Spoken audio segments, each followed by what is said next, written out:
Dzień dobry. Dzisiaj przyjechaliśmy do wioski Rzucewo. Warto pamiętać o tym miejscu, spędzając wakacje nad morzem gdzieś w pobliżu.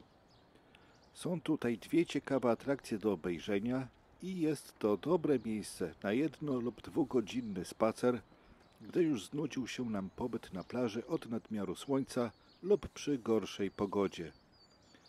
Dojechać jest tutaj łatwo, gdyż wystarczy zjechać z drogi prowadzącej na Hel nieco w bok. Sama wioska Rzucewo nie jest szczególnie turystyczną wioską. Mamy tutaj hotel, który zobaczymy za chwilę, i kilka kwater prywatnych oferujących noclegi dla turystów. Dlaczego więc uznałem tę wioskę za wartą pokazania, zobaczycie za chwilę. Zaparkowaliśmy na parkingu, który przed chwilą widzieliśmy przy ulicy nad zatoką. Idziemy tą ulicą w stronę morza i po chwili skręcamy w prawo w stronę zabudowań. Z ważniejszych osób, które w przeszłości przebywały w tym miejscu, to było 2 królów i 1 królowa. Za chwilę powiem, o kogo chodzi dokładnie. W oddali widzimy pałac stylizowany na zamek. Pałac ten jednak nie powstał tak od razu.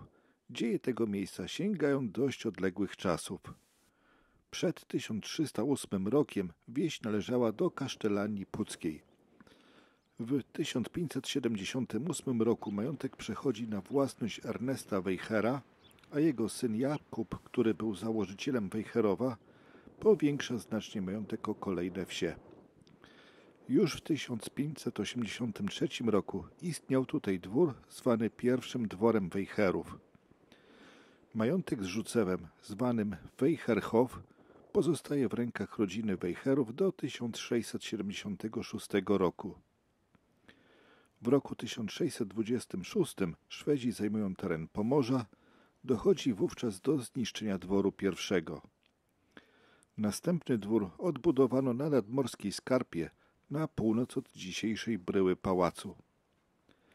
Córki Jakuba Wejhera w 1676 roku sprzedały dobra rzucewskie Mikołajowi Kazimierzowi Radziwiłłowi.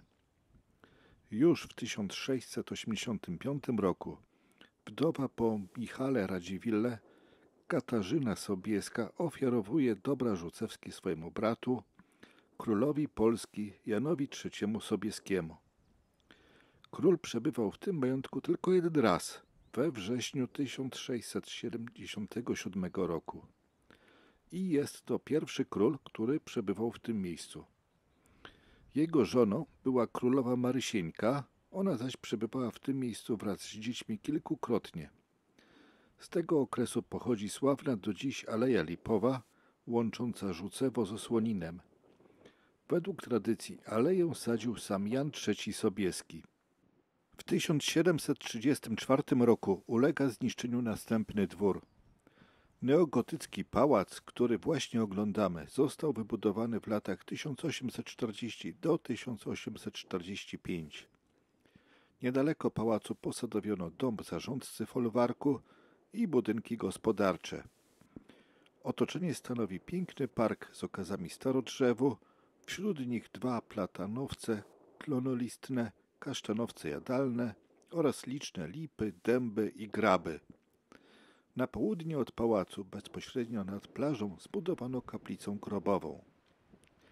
Uroki Rzucewa docenił kolejny król, tym razem król pruski Fryderyk Wilhelm IV, który w dniu 28 lipca 1851 roku obserwował właśnie w tym miejscu całkowite zaćmienie słońca. Obecnie w pałacu, który oglądaliśmy, znajduje się hotel.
Wychodzimy z terenu pałacu.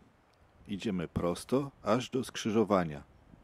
Za skrzyżowaniem pomiędzy Rzucewem a Osłoninem znajduje się przepiękna, częściowo dwurzędowa, a częściowo czterorzędowa Aleja Lipowa. Jest to trakt długości około 1,5 kilometra, przy którym rośnie ponad 200 kilkusetletnich drzew.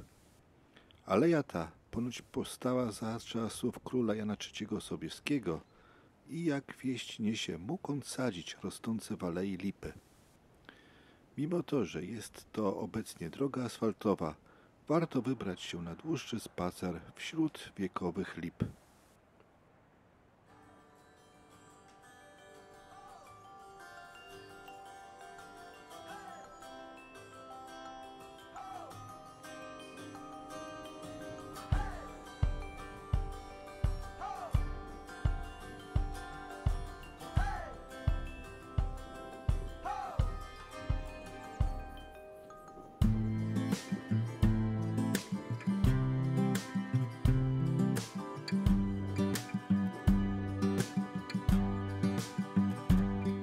Dość szybko dochodzimy do starej cegielni.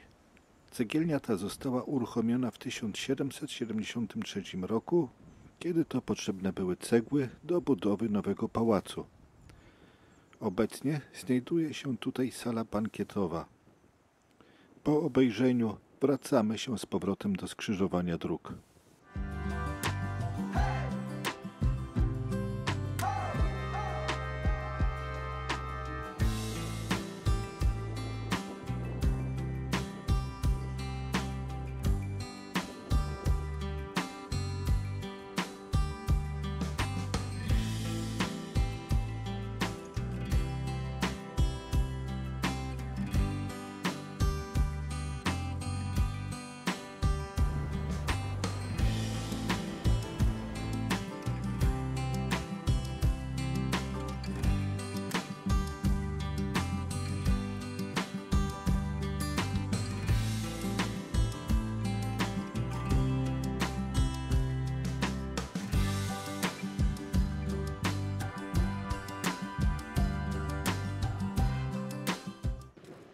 Na skrzyżowaniu dróg kierujemy się w stronę morza.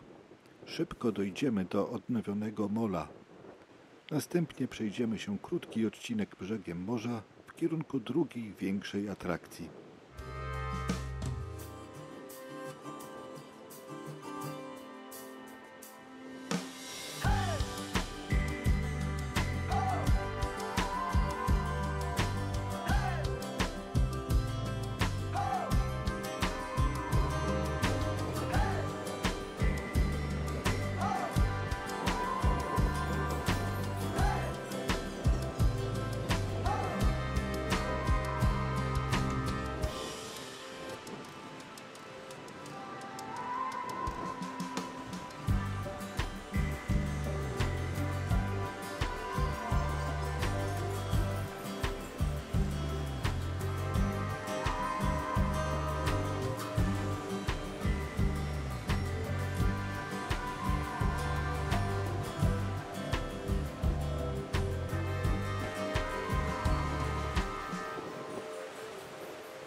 Przy dobrej pogodzie i w miarę czystym powietrzu widać z mola Półwysep Helski. Posiadając lornetkę, jesteśmy w stanie dodatkowo dostrzec zabudowania na nim.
Szybko doszliśmy do Parku Kulturowego Osada Łowców Fok.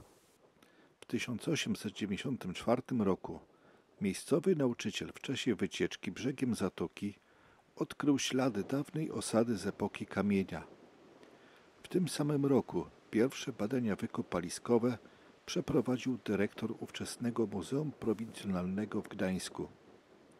W latach od 1927 do 1929 przeprowadzono rozległe prace wykopaliskowe na Cyplu Rzucewskim.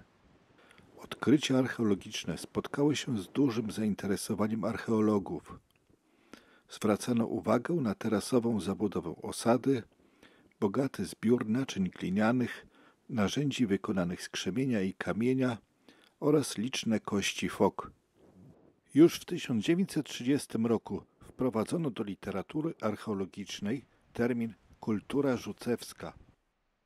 Oznacza on zespół zabytków archeologicznych, takich jak naczynia gliniane, narzędzia krzemienne i kamienne, charakterystyczną zabudowę osady typową dla plemion rybacko-łowieckich żyjących nad obecną Zatoką Pucką i Gdańską, Zalewem Wiślanym i Kurońskim w epoce kamienia. W 1984 roku Muzeum Archeologiczne w Gdańsku wznowiło badania archeologiczne w Rzucewie. Podczas wykopalisk natrafiono na pracownię obróbki siekier kamiennych, pierwszą przystań oraz liczne ślady domostw i palenisk. Rzuczewska osada pradziejowa należy do największych, które istniały nad Morzem Bałtyckim w epoce kamienia. Na Cyplu Rzucewskim odkryto też ślady domów rybaków i pracowników folwarku. Do dziś zachowały się dwa budynki zwane czworakami. Doceniając rangę odkryć archeologicznych, Rada Gminy w Pucku w 2009 roku otworzyła Park Kulturowy Osada Łowców Fok w Rzucewie. Jest to pierwszy park kulturowy utworzony na terenie północnych Kaszub, a także nad południowym Bałtykiem. Zachowane walory krajobrazowe, kulturowe i archeologiczne wsi są wyjątkowe i godne refleksji. Przechodzimy na znajdujący się w tym miejscu taras widokowy. W XVIII wieku nadmorską część dzisiejszej wsi zwano Kruszwicą. Zamieszkiwali ją zagrodnicy pracujący w pobliskim folwarku. Dzisiaj teren Parku Kulturowego w Rzucewie zachwyca pięknym nadmorskim krajobrazem i panoramą Półwyspu Helskiego. Wędrując przez park mijamy rekonstrukcje dawnych chat i warsztatów. Z zachowanych dwóch domów, tzw. czworaków, dowiadujemy się, jak wyglądał ten nadmorski krajobraz w XIX i początku XX wieku. W odbudowanej chacie kaszubskiej znajduje się wystawa o rzucewskich odkryciach i historii polskich badań archeologicznych na północnych Kaszubach. Przejdźcie się z nami po tym parku do końca.